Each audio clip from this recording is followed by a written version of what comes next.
नमस्कार, आदाब। मैं इंतजाम वहीदी और आप देख रहे हैं पहली किरण टीवी। आज हमारे साथ जुड़े हैं बीएसटीए के अध्यक्ष केदारनाथ पांडे जी।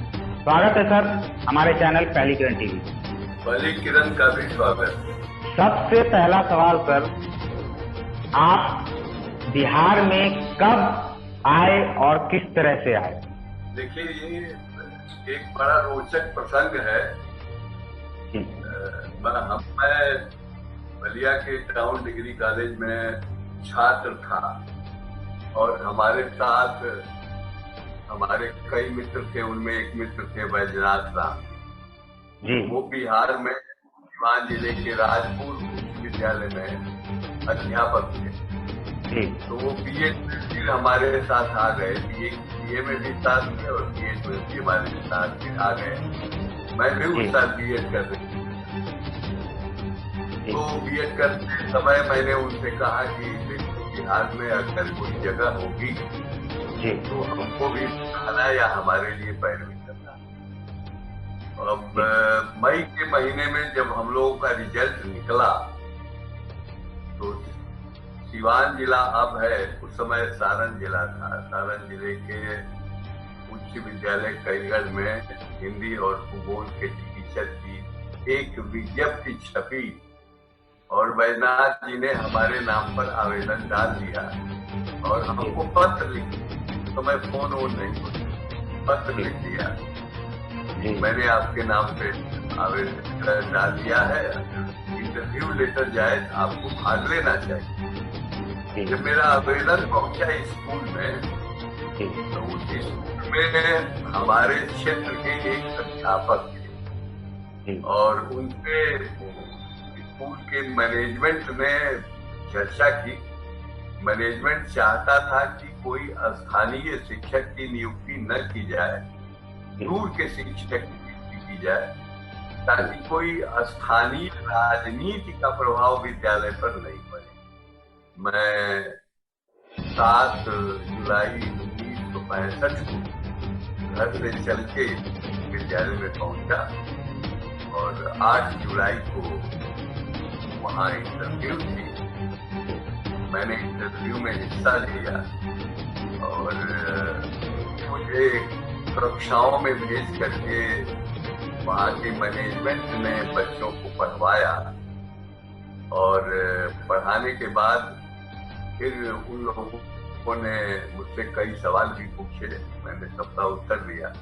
तो जितने लोग वहाँ उपस्थित थे सारे लोगों में मैं भी एकमात्र सुयोग्य शिक्षक था जिस विषय के लिए उन्होंने विज्ञापन निकाला था और मेरी पढ़ाई से बच्चे बहुत संतुष्ट हुए। तो सचिव जो उस स्कूल की मैनेजमेंट कमेटी के थे उनका एक पोता भी पढ़ रहा था। तो उस पोते ने अपने बाबा से कहा कि मास्टर साहब बहुत अच्छे हैं, इनको रख लेना चाहिए। तो दूसरे दिन हमको उन लोगों ने अपॉइंटमेंट लेटर दे दिया। मैं भी सोच भी नहीं पा रहा था कि मुझे यहाँ रहना है नहीं रहना है, क्योंकि घर से बहुत दूरी थी। लेकिन मुझे वहाँ लोगों ने बहुत प्यार दिया। रहने की जगह होगा जी, सारी बातें बताई कि व्यवस्था अच्छी रहेगी, आपके लिए कोई कठिनाई नहीं होगी। तो मैंने स्वीकार कर लिया और 9 जुलाई 1965 से मैं वहाँ अध्यापक बन गया। तो इस तरीके से मैं बिहार में आया और फिर बिहार का होके मैं रह गया। अच्छा लगा तो रह गया मैं यहीं पे आके। आप शिक्षक संघ से कैसे जुड़े और जुड़ने के बाद का अनुभव कैसा रहा? हाँ, ये एक बड़ा मौजूद सवाल है आपका। तो मैं जुलाई में आया और अध्यापन में लग गया। ठीक अगस्त के महीने में बिहार माध्यमिक शिक्षक संघ की एक इकाई की बैठक उसी जिले के एक कोऑपरेटिव उच्च विद्यालय जगदीशपुर में हो रही थी, जो मैरवा ब्लॉक में पड़ता था और वो बड़ी दूर था। तो मेरी रुचि थी, क्योंकि मैं सामाजिक कार्यों में बड़ी रुचि रखता था उस समय। मैंने मास्टर से कहा कि मैं इसमें भाग लेना चाहता हूँ, चर्चा हुई। तो उन्होंने कहा कि ये अच्छी चीज है, भाग लीजिए, कि शिक्षकों के हितों के लिए यह संघर्ष करने वाला संगठन है और इस संगठन में हम लोगों को हिस्सेदारी करनी चाहिए। उन बैठकों में मैं हिस्सा लेने लगा। धीरे धीरे मेरी रुचि उसमें बढ़ती गई, मैं आगे बढ़ता गया और इस प्रकार मैं पीएसटीए का एक सदस्य और सदस्य के साथ साथ बाद में पदाधिकारी बन गया। बिहार माध्यमिक शिक्षक संघ के किन किन पदों पर आप रहे और शिक्षक संघ में आपकी क्या क्या उपलब्धियां रही, क्या आप उससे संतुष्ट हैं? ये बिहार माध्यमिक शिक्षक संघ में मैं बहुत नीचे से ऊपर आया। सबसे पहले तो मैं प्रखंड में था, हमारा बढ़िया उसका नाम था, उस प्रखंड का सचिव चुना गया और प्रखंड सचिव के बाद मैं जिला कार्यकारिणी का सदस्य चुना गया और फिर मैं जिले के शिक्षक संघ का सचिव चुना गया और जिला सचिव बनने के बाद मैंने काफी काम किया जिले में। शिक्षक संघ को मजबूत करने में, शिक्षकों को जागृत करने में, शिक्षक संघ के प्रति उनमें रुचि पैदा करने में मैंने बहुत यात्राएं की थे। या मोटरसाइकिल से हमने यात्राएं लोगों के बीच में गया, लोगों को जाके समझाया बुझाया कि देखो ये आपकी समस्या का समाधान बिहार माध्यमिक शिक्षक संघ के माध्यम से ही हो सकता है।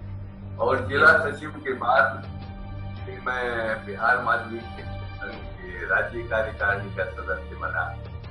उस समय आपके बेगूसराय जिले के ही हमारे शत्रुघ्न बाबू थे, वो कार्यालय सचिव थे और उनसे हमारी जान पहचान हुई। फिर मैं लिखने पढ़ने वाला आदमी था, मैं लिखता भी था। दिल्ली तक प्रदर्शन में मैं भाग लेने गया और मैं हमारी पत्रिका जो निकलती थी राष्ट्रसभा, उसमें लगातार लिखता था। तो बाद में 1985 में मैं बिहार माध्यमिक शिक्षक संघ की पत्रिका का प्रधान संपादक चुना गया साहेबगंज में और 92 तक मैं उस पत्रिका का प्रधान संपादक रहा और 92 में मुजफ्फरपुर में जब बिहार माध्यमिक शिक्षक संघ का सम्मेलन हुआ तो मैं उस सम्मेलन में महासचिव नियुक्त हुआ और लगभग 24 वर्षों तक, 2016 तक मैं बिहार माध्यमिक शिक्षक संघ का महासचिव रहा और उसके बाद फिर मेरा चयन अध्यक्ष के रूप में हुआ। मैं अध्यक्ष का चुनाव लड़ा और आज मैं बिहार माध्यमिक शिक्षक संघ के जो सर्वोच्च पद है अध्यक्ष का, उस पद पर हूँ। तो ये नीचे से लेके ऊपर तक मैंने जो किया उसका परिणाम सुखद रहा। शिक्षकों ने मुझे सम्मान दिया और मैं लगातार प्रखंड सचिव से लेकर के जिला सचिव, महासचिव, संपादक, अध्यक्ष के आसन तक पहुंचा और मैं लगातार बिहार माध्यमिक शिक्षक संघ के साथ काम करता रहा हूँ। अब तक लगभग 50 वर्षों का जीवन मैंने बिहार माध्यमिक के लिए लगाया है और विभिन्न मोर्चों पर, विभिन्न आंदोलनों में हमने हिस्सा लिया और वो एक बहुत बड़ा आंदोलन था बिहार माध्यमिक शिक्षक संघ के इतिहास में। वो माइलस्टोन आज भी माना जाता है।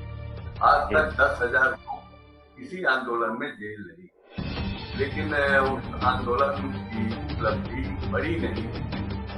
उस आंदोलन में इतना ही हुआ, सरकार ने सिद्धांत रूप से हमारी मांगों को स्वीकार किया, सरकार के खिलाफ हम लोगों। बावजूद इसके हम सब लोग पूरे संतुष्ट थे कि हमें एक बड़ी सैद्धांतिक चीज मिली है और ये व्यवहारिक रूप ले।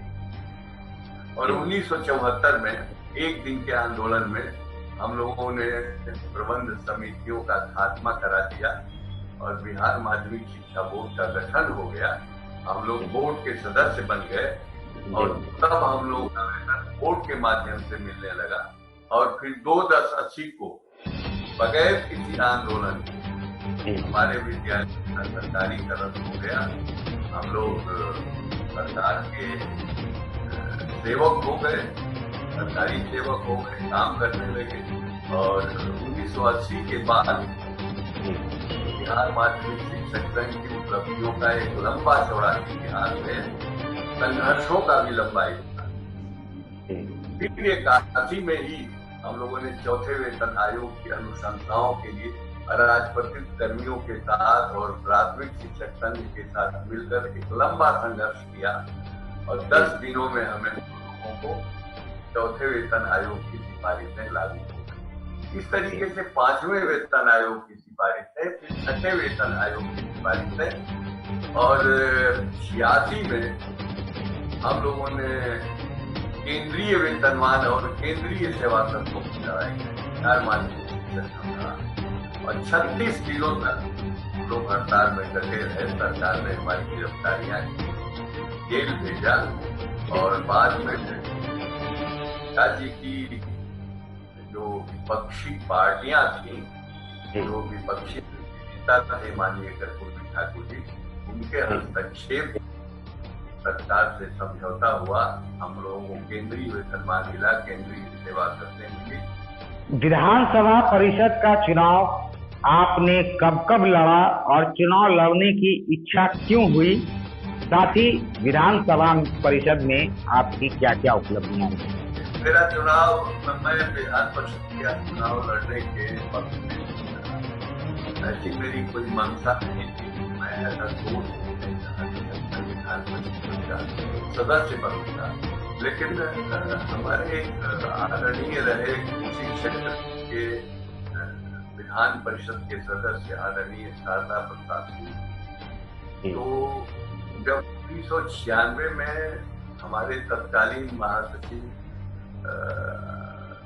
हमारे अध्यक्ष शत्रुघ्न प्रसाद सिंह जी लोकसभा का चुनाव लड़ रहे थे, तो शारदा बाबू का ये कहना हुआ कि विधान परिषद में आप होना चाहिए। अगर कोई नहीं होगा बिहार माध्यमिक शिक्षक संघ का पदाधिकारी, तो माध्यमिक शिक्षक संघ के प्रवक्ता के रूप में वो सही काम नहीं करेगा और उसके सवालों को ठीक से रख नहीं पाएगा।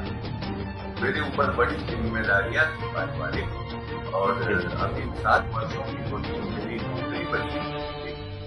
तो शारदा बाबू के सुझाव पर, के आग्रह पर, और फिर पार्टी के लीडर्स थे, उन लोगों ने भी हमको कहा कि आपको शत्रुघ्न जी की जगह पे लड़ना चाहिए। तो मैं सारण शिक्षक निर्वाचन क्षेत्र से मैं लड़ा, क्योंकि उस समय के जो एमएलसी थे उन्होंने कह दिया था कि मैं चुनाव नहीं लड़ूंगा। मैं लड़ाई लड़ा 96 में और मुझे सफलता नहीं। और फिर 2002 में मुझे शिक्षकों ने भारी मत से और बहुत मोहब्बत के साथ, बहुत प्यार के साथ विजयी बनाया।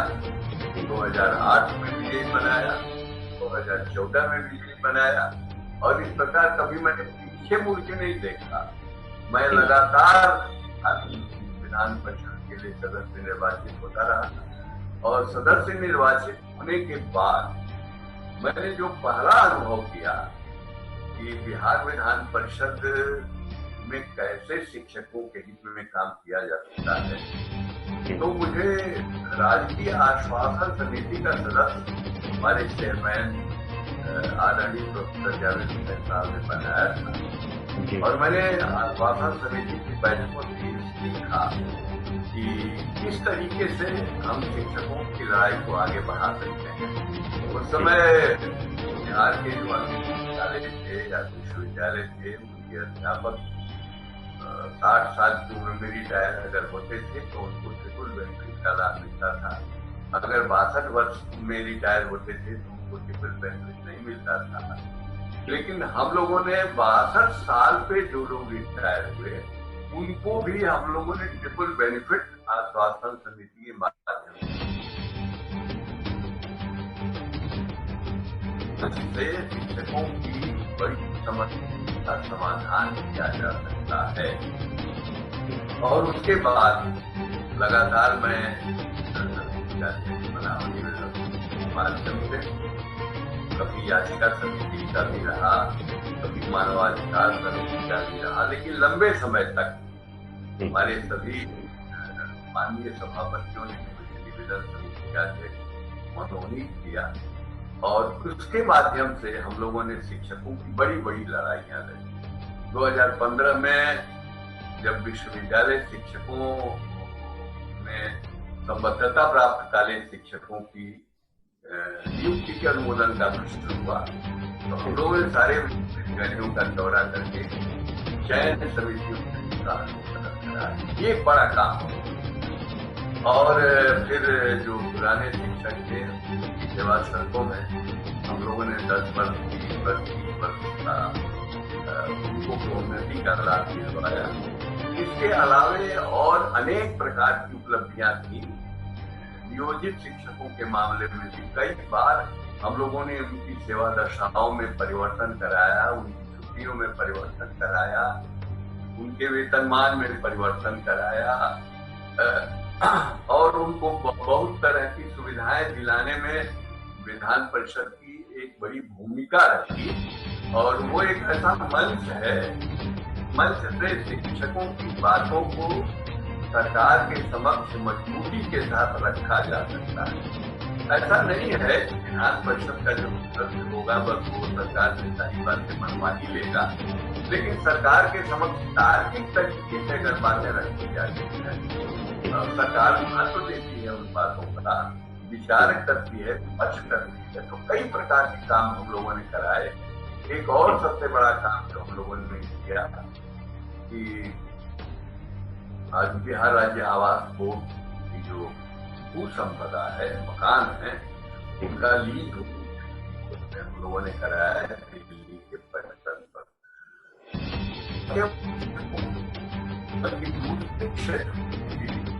कर्मियों की या राजनीतिक कर्मियों की या शिक्षकों की ढेरों समस्याओं का निदान बिहार माध्यमिक शिक्षक संघ में हमको सफलता मिली।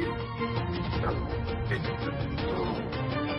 शिक्षक निर्वाचन क्षेत्र के सदस्य हैं या जो स्नातक निर्वाचन क्षेत्र के सदस्य हैं, उनका भी हमको बड़ा सहयोग मिला, उनकी भी बड़ी भूमिका रही।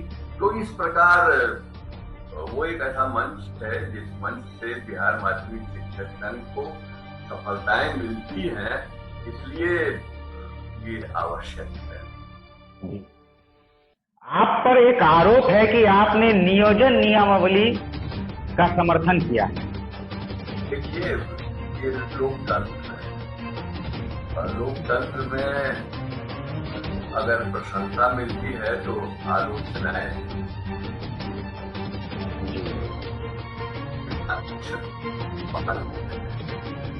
तब तक कुछ लोग उभर के आ जाते हैं सामने जो बार बार इस सवाल को उठाते हैं। अब कुछ ऐसे लोग हैं जिन लोगों को तथ्यों से कोई मतलब नहीं है। अगर तथ्यों को लोग देखने जाने, बिहार विधान परिषद एक ऐसी जगह है जहाँ सारी चीजें लिखित होती हैं और जो कुछ भी आदमी लिखता है उसका टेप होता है।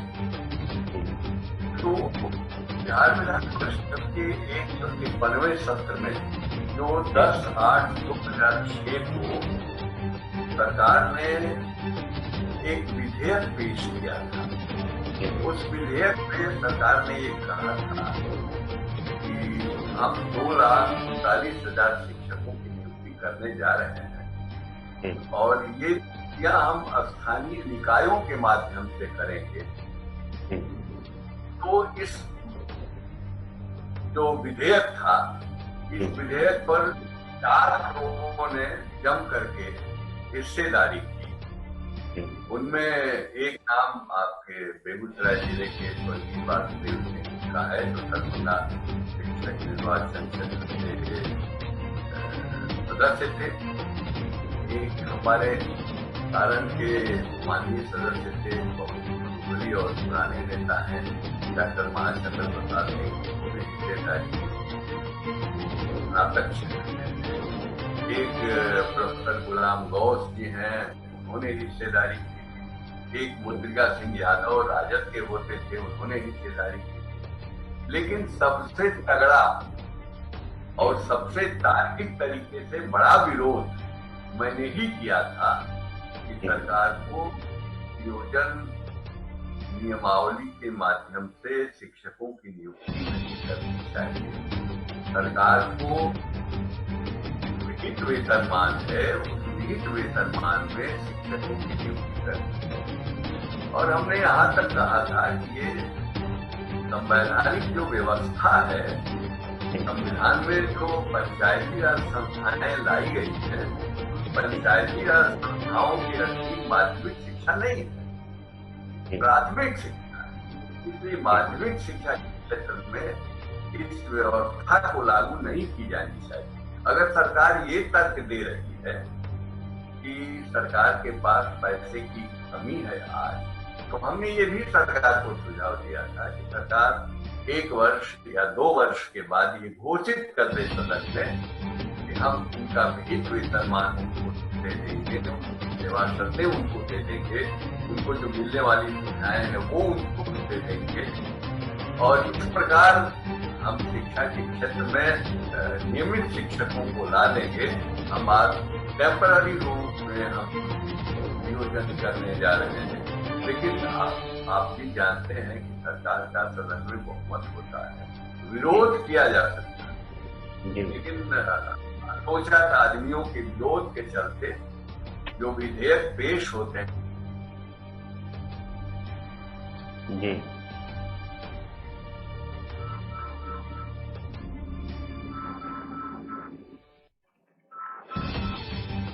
असर नहीं किया। लेकिन बावजूद इसके क्योंकि हम लोग अल्पमत में थे, इसलिए वो एक अधिनियम बन गया और सरकार ने नियमावली बनाई और चालू किया। नियमावलियों को सदन में रखना कोई आवश्यक नहीं होता है, और जो लोगों को भ्रम है वो उन्हें अपना भ्रम ये 153वें सत्र के 10/8/2006 के कार्यवाही को देख के दूर। अगर वो पढ़े लिखे लोग हैं, अगर वो सही तरीके से जानते हैं किसी बात को समझना चाहते हैं, तो उनको अपना भ्रम दूर कर लेना चाहिए कि विरोध किस तरीके से लोकतंत्र में किया जाता है और वो विरोध हमने किया कि नहीं किया उनको समझ में आ जाए। लेकिन आज तो एक ट्रेंड चल गया है व्हाट्सएप यूनिवर्सिटी का कि लोग बिना चीजों को सही रूप में समझे बूझे उस पर अपनी प्रतिक्रिया अब बहसें करते हैं और किसी पर इल्जाम लगाते हैं। ये बड़ा लोकतंत्र की ढांचा है और विधान परिषद की मर्यादा इससे लगातार घटती जा रही है। जब जब चुनाव होते हैं तब तक कुछ लोग ऐसे पैदा हो जाते हैं जो झूठी बातों का प्रचार करते रहते हैं, लड़ाई को झूठ और सच में तब्दील कर देते हैं। और अब चूंकि ऐसा ही सोशल मीडिया है, इसलिए हम इसके लिए कर नहीं सकते। आज तो संवैधानिक पदों पर बैठने वाले आदरणीय प्रधानमंत्री जी को, माननीय मुख्यमंत्री जी को, माननीय शिक्षा मंत्री जी को भी लोग गालियां पढ़ने लगते हैं, तो वो सब उनको मुबारक हो। मैं तो लोकतंत्र के प्रति आस्था रखता हूँ, संवैधानिक संस्थाओं के प्रति आस्था रखता हूँ, और मैं ईमानदारी के साथ, निष्ठा के साथ और सही तरीके से जो सही काम है उन सही कामों को करने में मैं अपनी भागीदारी निभाता हूँ, मैं अंजाम देता हूँ। और मेरी कोशिश है शिक्षा के में और शिक्षकों के जीवन में लगातार बदलाव आए, और इसीलिए मैं लगातार अब तक काम करता जा रहा हूँ। मैं उस प्रकार की छोटी मोटी आलोचनाओं के पीछे दौड़ने वाला व्यक्ति हूँ। हमने कभी आलोचनाओं पर ध्यान नहीं दिया है। मैं लगातार अपना काम करता हूँ, जिसको जो कहना है वो कहता है। सर एक आखिरी सवाल, आप दोबारा फिर से विधान परिषद का चुनाव क्यों लड़ना चाहते? देखिए, विधान परिषद का चुनाव तो मैंने पहले ही कहा कि मैं लड़ना चाहता भी नहीं था। वो तो आदरणीय नाना बाबू का दबाव था कि मैं लड़ा, और शिक्षक संघ के मित्रों का दबाव था कि मैं बार बार लड़ता गया, 3 बार मैं लड़ गया। आज भी मैं समझता हूँ कि कुछ ऐसे इशू हैं जिनके लिए बिहार माध्यमिक शिक्षक संघ में, बिहार माध्यमिक शिक्षक संघ के पदाधिकारी को विधान परिषद के सदस्य के रूप में होना चाहिए। तो हमारे सामने अभी नियोजित शिक्षकों के कुछ सवाल हैं, उनकी सेवा करते हैं, उनके बेहतर वेतनमान हैं, उनकी और सारी बातें हैं। एक तो वो है, संस्कृत और मदरसा शिक्षकों का सवाल है, उनके भी वेतन वृद्धि का सवाल है, सेवा शर्तों में कुछ सवाल सारे पड़े हुए हैं उनके लिए। हालांकि उनके लिए भी बहुत बेहतर काम हुआ है और वो पहले की अपेक्षा संतुष्ट हैं। और इसी तरीके से यूनिवर्सिटी के लोग जो हैं या अंगीभूत कॉलेज के जो लोग हैं, उनके लिए भी कुछ न कुछ काम अभी शेष है। और सबसे बड़ा जो मामला है कि हमारे जो संबद्धता प्राप्त महाविद्यालय हैं, उनके मामले भी लंबित हैं, उनके अनुदान अभी पूरे नहीं हो पाए, जिसका वादा सरकार ने कर रखा था। नियमित अनुदान और उनको घाटा अनुदान में तब्दील करने की लड़ाई हम लोगों के विशेष है। तो हमारे मित्रों का अभी भी कहना है, हमारे शिक्षक संघ के साथियों का भी कहना है, और विभिन्न क्षेत्रों से जो हमारे मित्रगण हैं, जो हमारे शिक्षक साथी हैं, लोग हैं, उनका कहना है कि आपको और विधान परिषद के सदस्य के रूप में लड़ना चाहिए, ताकि जो शिक्षा के क्षेत्र में बड़ी काम बाकी है उनको पूरा किया जा सके। और आज आप भी जानते हैं कि देश में नई राष्ट्रीय शिक्षा नीति आई है, तो नई राष्ट्रीय शिक्षा नीति के भी कई सवाल हैं, जिन सवालों को लेकर के हम लोगों को मंच का उपयोग करने की आवश्यकता है। इसलिए मैं तो चाहूंगा कि किसी जमाने में हमारे संगठन से जुड़े हुए 7 सदस्य हुआ करते थे। आज तो मैं अकेला ही हूँ, बातें बहुत जो तक हमारे साथ रहे नहीं है। तो हम तो चाहेंगे कि हमारी भागीदारी वहाँ हो और हम जो बचे हुए काम हैं, शेष काम है, वैसे तो काम कोई अपने जीवन में संपूर्ण कर ही नहीं पाता है, लेकिन फिर भी हमारे मन में जो इच्छाएं हैं कि नई राष्ट्रीय शिक्षा नीति के तहत जो कुछ भी अच्छा होना है, नियोजित शिक्षकों के लिए जो अभी काम शेष हैं, बचे हुए हैं, उनके लिए, मदरसा शिक्षकों के लिए, संस्कृत शिक्षकों के लिए, अंगीभूत महाविद्यालय के शिक्षकों के लिए या संबद्धता प्राप्त महाविद्यालय के शिक्षकों के लिए जो सारे सवाल बचे हुए हैं, उन सवालों के समाधान के लिए होना चाहिए। और हम लोग आज भी इस बात को सोचते हैं कि सार्वजनिक धर्म पर आधारित सम्मान प्रणाली की शिक्षा होनी चाहिए। और हम इस बात को भी मानते हैं कि 12वीं तक की शिक्षा राइट टू एजुकेशन के दायरे में आना चाहिए। ये एक बड़ा संघर्ष है। ऑल इंडिया के लेवल पर भी हम लोग इस लड़ाई को लड़ रहे हैं और हम कोशिश करेंगे कि ये सारे सवाल जो अनुत्तरित सवाल हैं, इन अनुत्तरित सवालों का हम जवाब खोजें और इसको हासिल करने की कोशिश करें। आगे वो खुद सामने आएगी, लेकिन प्रयास तो मनुष्य को करना ही चाहिए। अवसर अगर मिलता है, मैं समझता हूँ बार बार अवसर किसी को नहीं मिलता है, अवसर मिलता है तो अवसर का उपयोग हमें जनहित में, जन कल्याण के लिए, लोकतंत्र की रक्षा के लिए, लोकतंत्र में अपने लोगों के लिए उपयोग करने की कोशिश करनी चाहिए। ये मेरा ध्येय है। बहुत बहुत धन्यवाद सर हमारे चैनल से जुड़ने के लिए।